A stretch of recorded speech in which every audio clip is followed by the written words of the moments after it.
तो आज हम श्रीमद् भागवतम के चौथे स्कंद के 16वें अध्याय को पढ़ रहे हैं और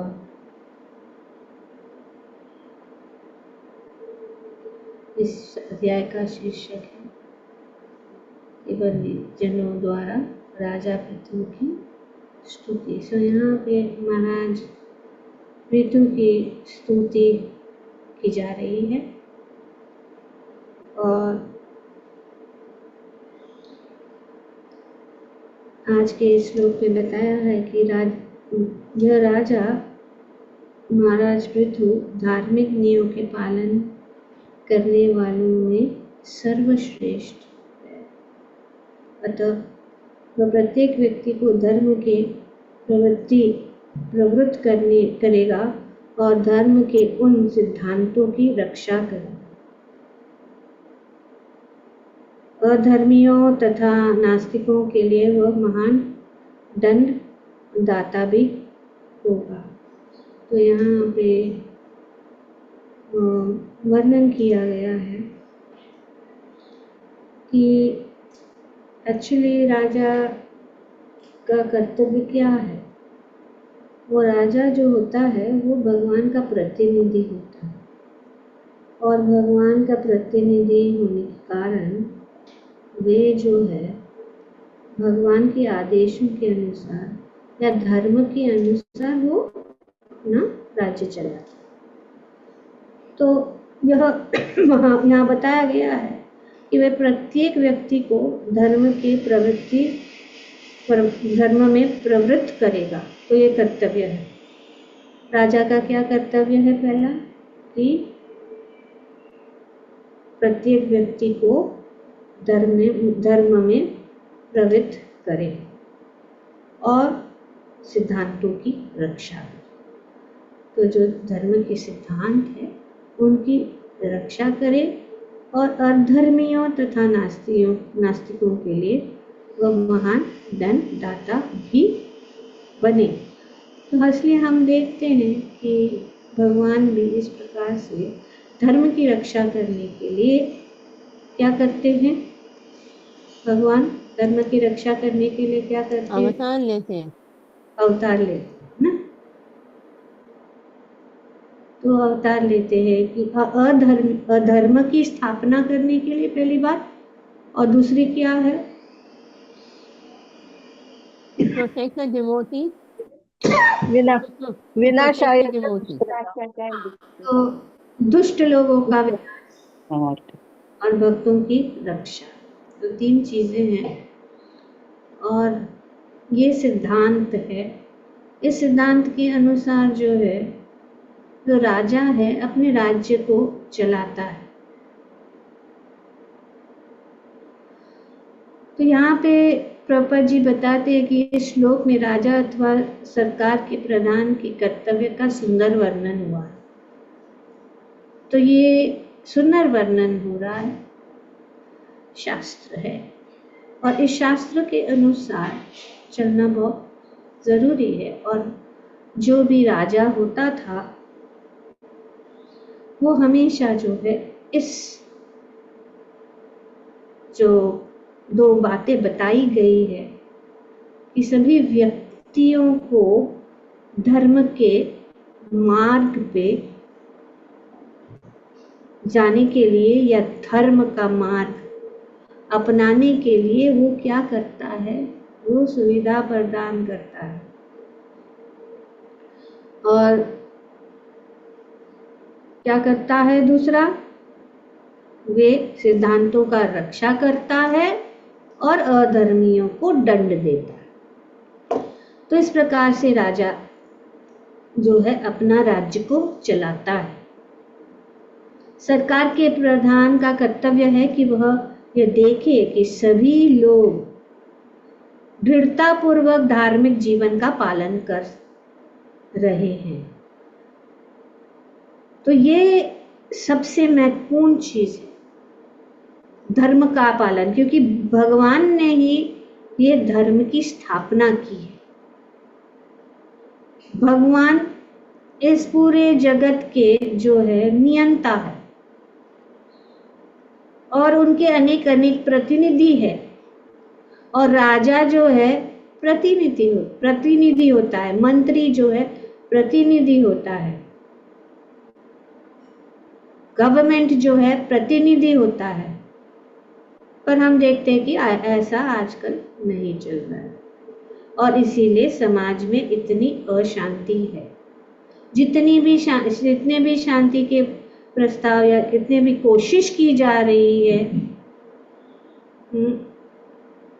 राष्ट्रीय अंतरराष्ट्रीय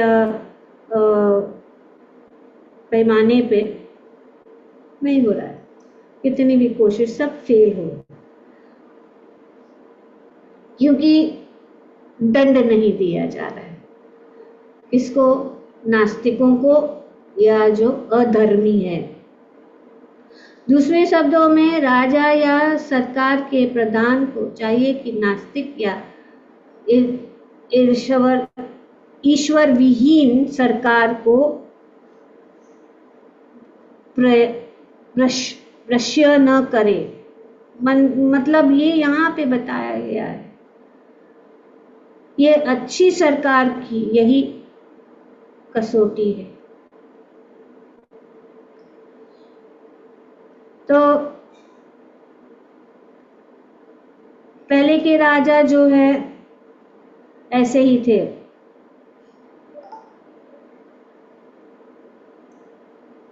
क्योंकि वे जानते थे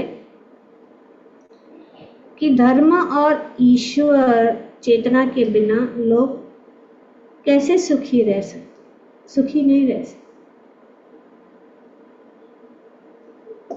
तो हम देखते हैं कि उदाहरण बहुत है शास्त्रों में, और सबसे अच्छा उदाहरण जो है परीक्षित महाराज है, और जिसकी कृपा से हम आज ये भागवतम सुन रहे हैं।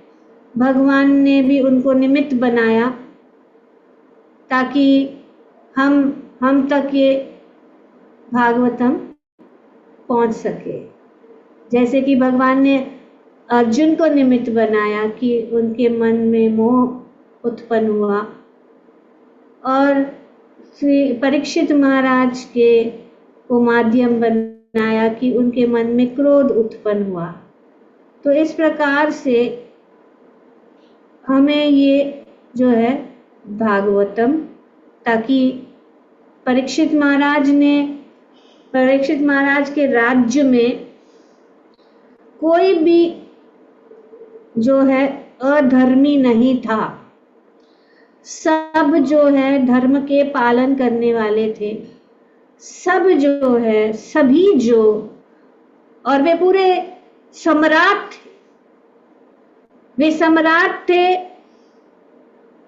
और वे जो है सबको रक्षा देते। ये क्षत्रिय का कर्तव्य है कि सबको रक्षा दे, सिर्फ मनुष्यों को ही नहीं पर पशु पक्षियों को भी रक्षा दे। तो उनका कर्तव्य है कि राजा का कर्तव्य होता है कि उनके राज्य में कोई भी दुखी न हो।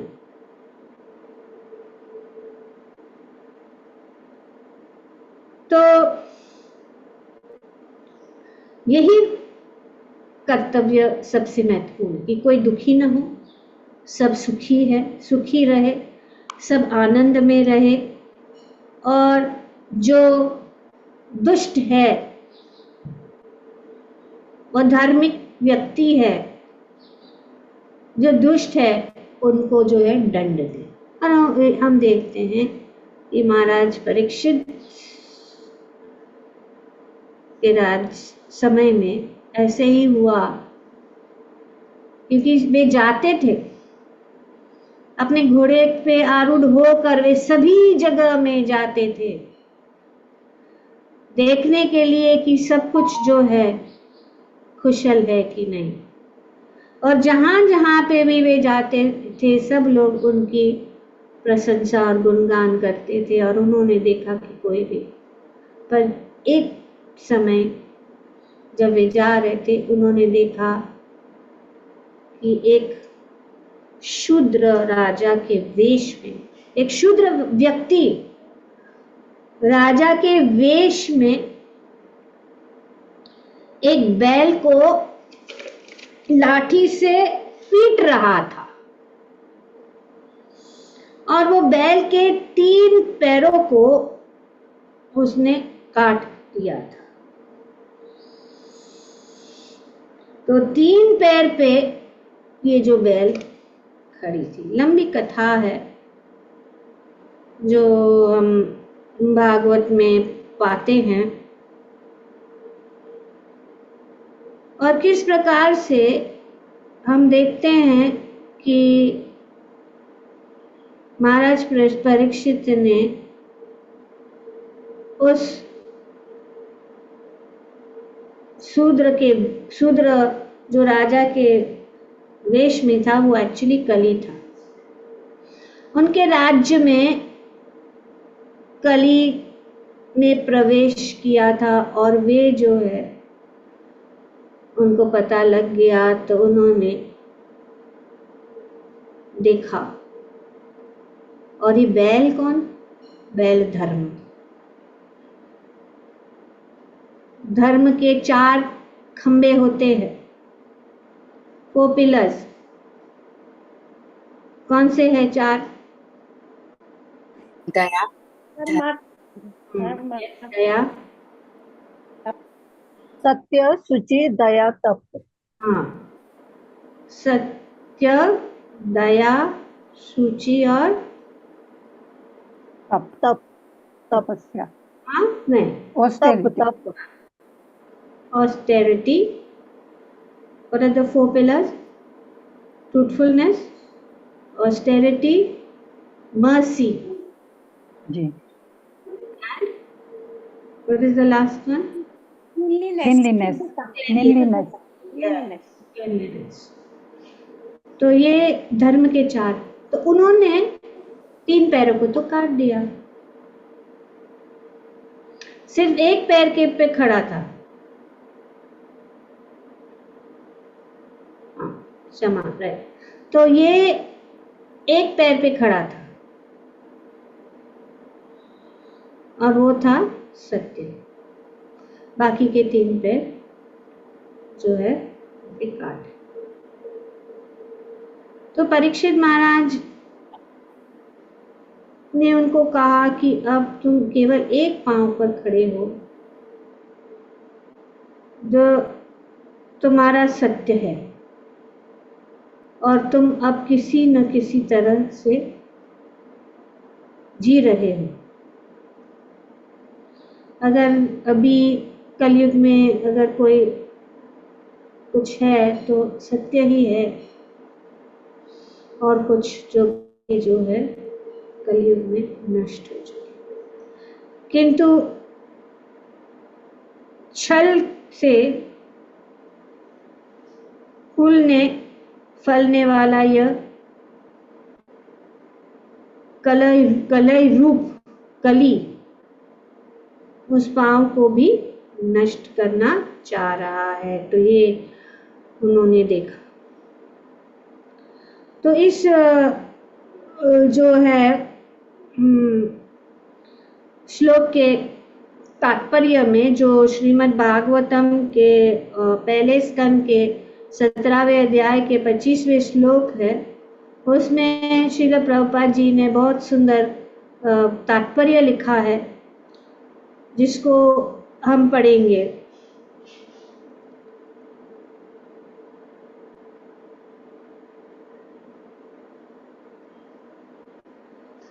तो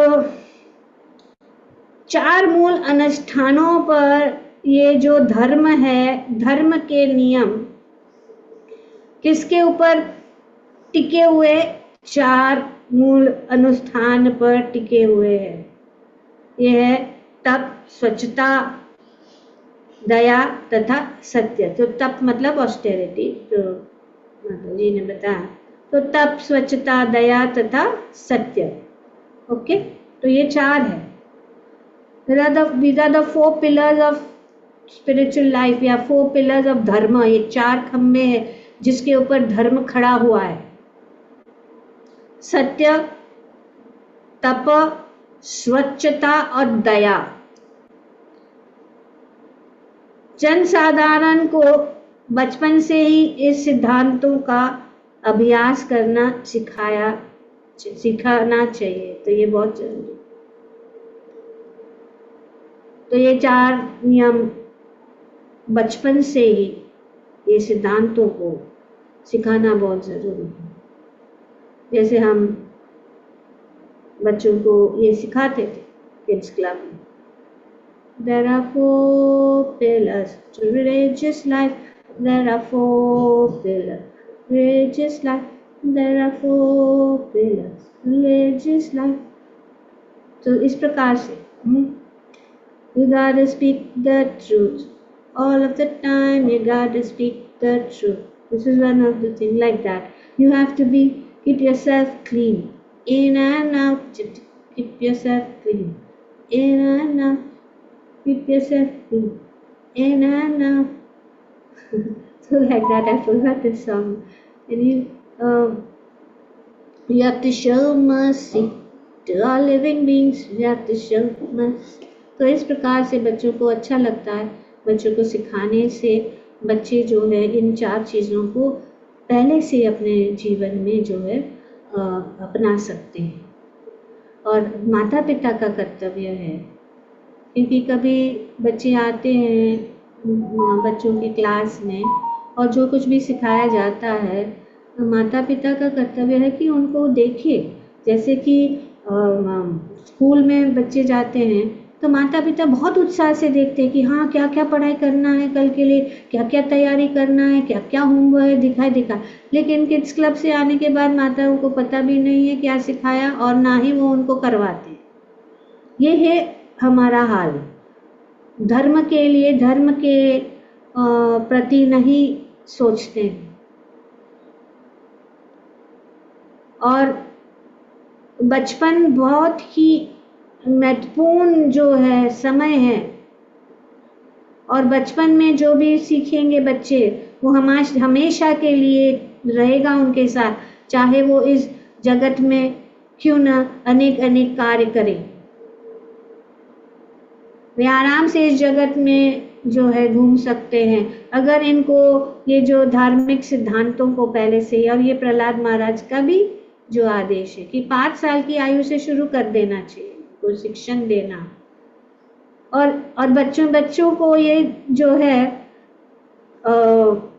उस समय जब वे छोटे हैं तो उनको ज़्यादा मतलब फ्री रहते हैं, उनको बहुत समय पर हमारे माँ बाप क्या करते हैं, उनको karate class, dance class, singing class, ये क्लास, वो क्लास, ये चेस क्लास, ये क्लास, उसमें बैठते रहते हैं। और फिर क्या है, वो समय जो है उनको अगर बताएंगे नहीं आज उनका कराटे क्लास है, आज उनका ये है वो है, तो नहीं आ सकते, एक संडे हमें है वो दूसरे क्लास में है। लेकिन जो धर्म का क्लास होता है क्योंकि वो निःशुल्क है, बाकी में तो देना पड़ता है, नहीं जाएंगे तो फिर वो पैसे वेस्ट हो जाते हैं, पर ये तो है जीवन वेस्ट हो जाएगा। निःशुल्क क्लास में नहीं आने से जीवन वेस्ट हो जाता है। और दोनों, ऐसा नहीं है कि वो भी बुरा है, लेकिन हमें इस तरह से मोड़ लेना चाहिए कि सब कुछ हो सके कंफर्टेबली, है ना। तो यही है। अभी आप ठीक है सेल्फ डिफेंस वगैरह, लेकिन अगर एक ऐसा जो बड़ा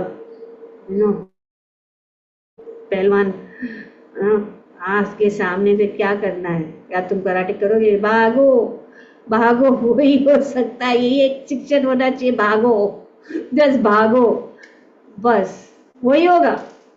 कितना भी कराटे सब जो है पैर भी हिल जाएंगे। ठीक है, एक्सरसाइज के लिए करो, लेकिन वो पूरे दिन तो कराटे नहीं कर सकते। तो इसीलिए सब कुछ शास्त्र में है, जैसे कि योगा है, योगा कर सकते, उससे योगा करने से मन जो है शांत होता है। हम लोगों को अभी इतना समय हो गया, अब हम इन सब चीज़ों का इम्पोर्टेंस जान रहे हैं, योगा वगैरह। लेकिन बचपन में अगर करें तो वो जो मन है योगा से क्या हो जाता है, शांत हो जाता है, शांत हो जाता है। जब धार्मिक नृत्य सीखेंगे, जैसे कि जो क्या कहते हैं कल्चरल जो डांस या जो धार्मिक है उनको सीखेंगे तो उससे भी माइंड कर, क्योंकि वो जो डांस में है सब भगवान की लीला ही है, ये शास्त्र के अनुसार।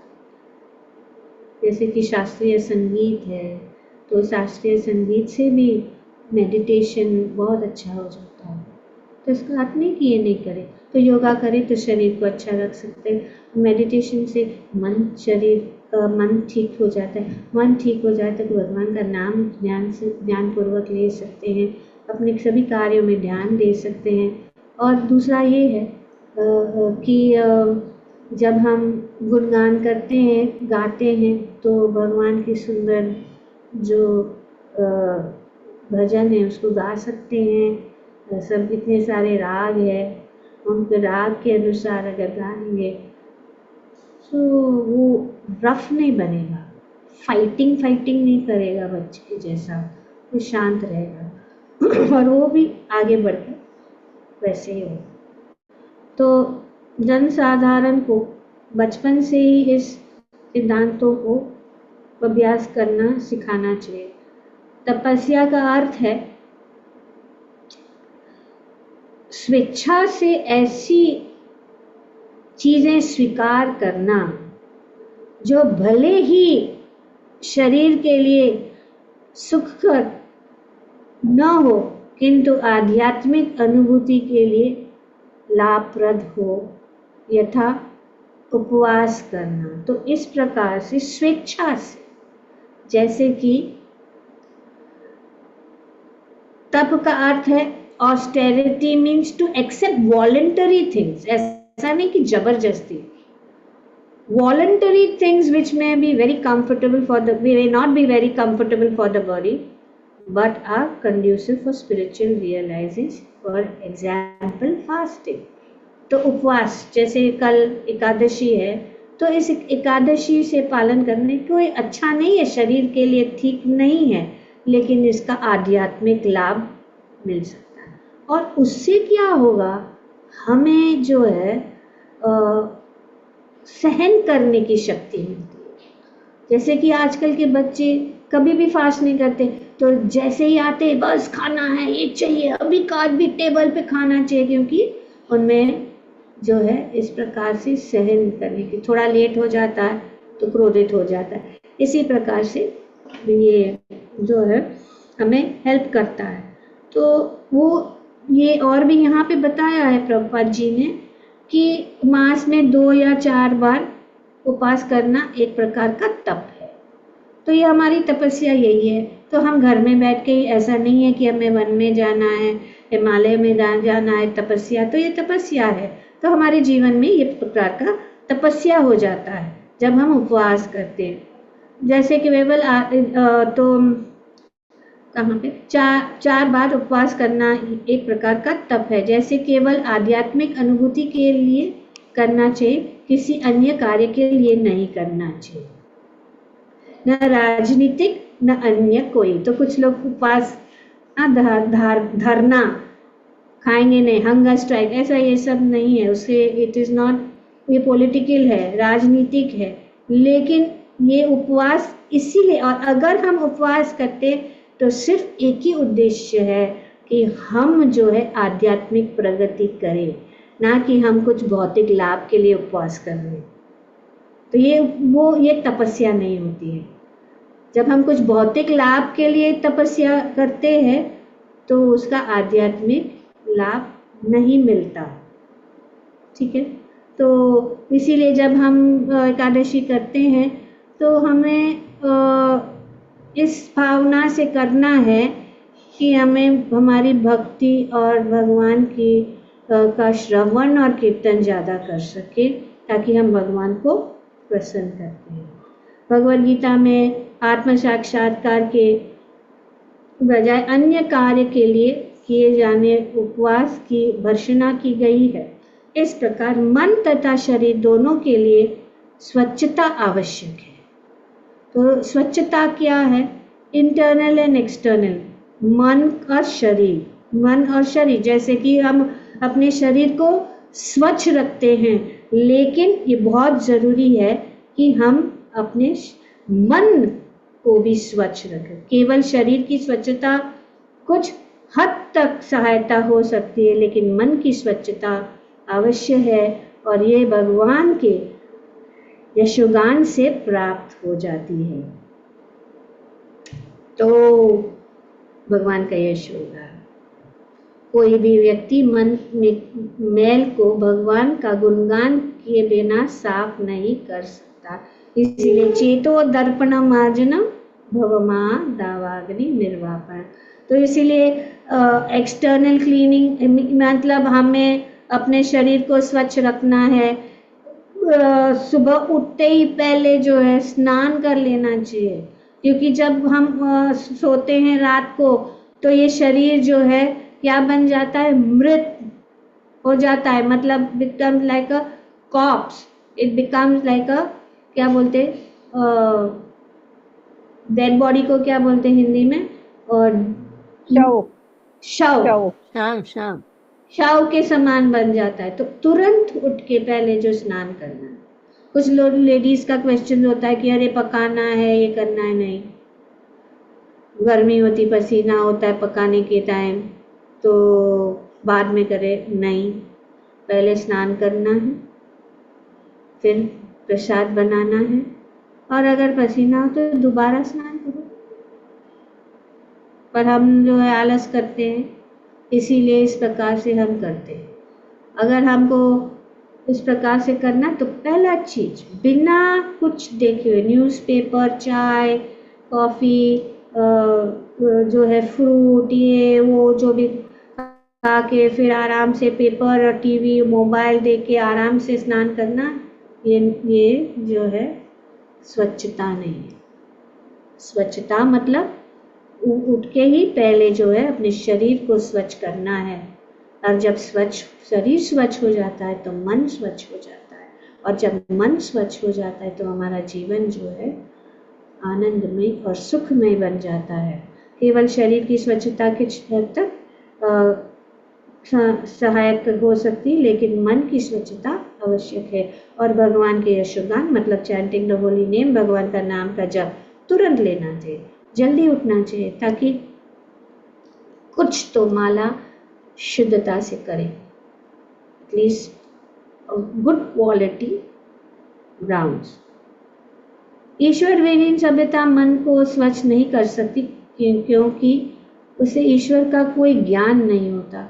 और यदि एक सादा कारण है कि ऐसे सभ्यता में लोगों में उत्तम गुण नहीं होते, भले ही वे भौतिक दृष्टि से पूर्णतया सज्जन है। तो भौतिक दृष्टि से वे बहुत सज्जन लगते हैं, बहुत सज्जन है, लेकिन वे स्वच्छ नहीं है, क्योंकि वे अच्छा कपड़ा पहन के जाते हैं बाहर, लेकिन जैसे ही उठते हैं ना अपने आप को स्वच्छ करते हैं, ना भगवान का स्मरण करते हैं, ना भगवान का 5 मिनट के लिए भी नहीं कर सकते। मतलब ये बहुत है, 5 मिनट भी काफ़ी है। तो ये है, सिर्फ थोड़ा सा किंचित हम वस्तु को उसके परिणाम स्वरूप कर्म से देखते हैं।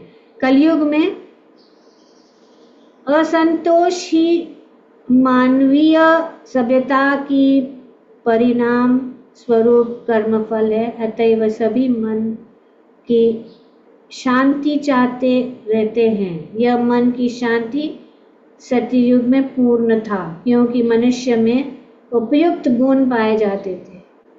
धीरे धीरे ये गुण घटकर त्रेता युग में 3/4 हो गया, द्वापर युग में आधा हुआ, और इस कलयुग में केवल 1/4 रह गई है। और जिस तरह असत्य का को बोलबाल है, उसे इसमें भी कभी आ रही है। अहंकार, चाहे कृत्रिम हो या वास्तविक, तपस्या से प्राप्त फल को विनष्ट करने वाला है। स्त्री संघर्ष के प्रति अधिक राग होने के से स्वच्छता नष्ट होता है। तो स्वच्छता नष्ट कैसे होती है? स्त्री संग और इस प्रकार से। तो अत्यधिक लत या नशे, तो ये नशा से दया विनष्ट हो जाती है। तो और अत्यधिक झूठे विज्ञापन से सत्य नष्ट हो जाता है। तो गैम्बलिंग और स्त्री संग या दूसरे जो है illicit sex, हाँ illicit sex, हाँ, जैसे कि स्त्री का पुरुष के प्रति और पुरुष स्त्री के प्रति ये जो आकर्षण है, उसके कारण जो है दया या स्वच्छता नष्ट हो जाती है। और दया नष्ट हो जाती है जब हम क्या करते हैं? Meat eating, veg non veg, हाँ, meat eating eating, non veg माता जी। और माता सत्य कैसे नष्ट हो जाता है? Gambling, gambling, gambling, gambling. ये सब जो बातें यहाँ पे बहुत अच्छी तरह से बताया गया है। और यहाँ पे प्रभुपाद जी बताते हैं अंत में कि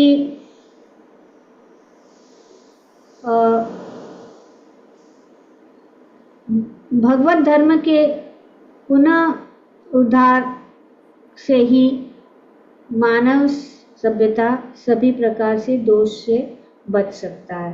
तो अगर मानव समाज को बचाना है तो ये 4 प्रिंसिपल, इसीलिए हम जब इस संस्था में ज्वाइन होते हैं, जब हम भगवान की भक्ति में लगते हैं और अगर हम दीक्षा लेने चाहते हैं तो ये 4 नियमों का पालन, क्योंकि ये 4 नियम के, ये 4 धर्म के खंबे हैं। वो क्या है 4 नियम? क्या है? कौन है? आशा मिश्रा नहीं है?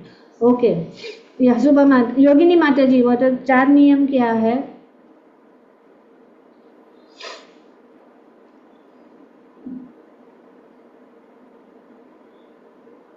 You're on mute. No meat eating, no gambling, no illicit sex, and no intoxication. तो मांस, मच्छी, अंडा, प्याज, लहसुन नहीं खाना, नंबर 1। तो नंबर 2 में क्या है? Intoxication, no tea and coffee. हाँ, somebody else, हसुबा, what is the नशा नहीं करना मतलब? हाँ, नो इंटॉक्सिकेशन माता जी, क्या? that is austerity. नहीं, क्या आता है no intoxication? No That tea is and coffee. no alcohol, no tea, coffee, Tea, coffee. And what no, else?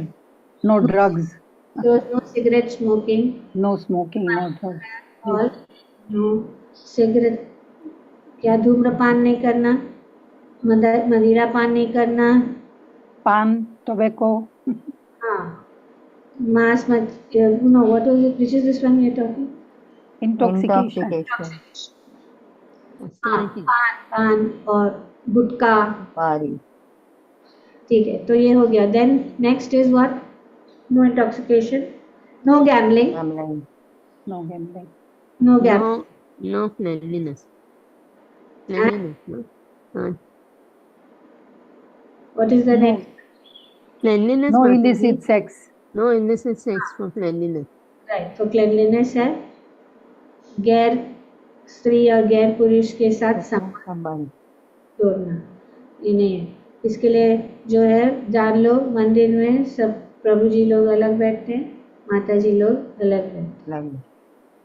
और मंदिर में ऐसा नहीं है कि वो जाके सब लोग ऐसा कथा के समय साथ में बैठे। दूसरा और लास्ट वाला कौन सा है? Satya. Gambling. हाँ, नो गैम्बलिंग।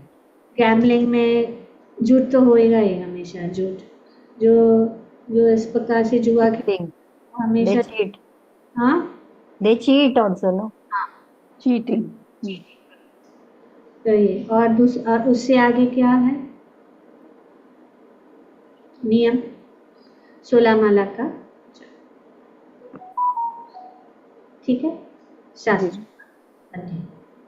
ठीक है, तो इस प्रकार से हम सब शास्त्रों का अध्ययन रेगुलरली करेंगे, जप करेंगे, 4 नियमों का पालन करेंगे, तो we are all set to go back home. भैया धीरे मारो ना, सब घर के अंदर आ रहा है।